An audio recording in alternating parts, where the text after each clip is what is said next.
calling to the faraway towns. Now war is declared and battle come down. When punk exploded onto the London music scene of the 1970s, it defined itself against mainstream culture, expressing youthful rebellion.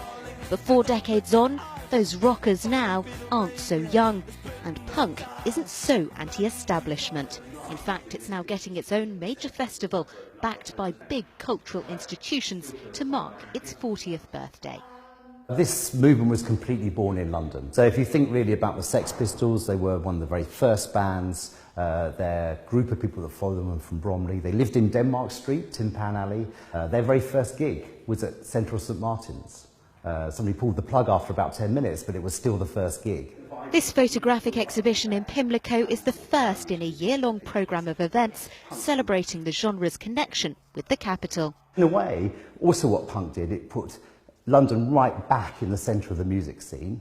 You know, Liverpool, Beatles was fine, but now we were right back in London, and it was kids in London making their own music, following their own bands, and it was brilliant.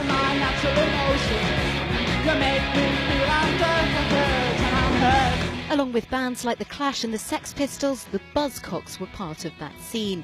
Guitarist Steve Diggle says he thinks the spirit of punk is still relevant. Punk's still alive and well. There's many you never hear about, but they're still there in pubs and bars all over the country, you know, playing punk rock, you know. Punk was all about rebellion, so isn't it a bit ironic that we've got this big event now backed by all these establishment cultural organisations?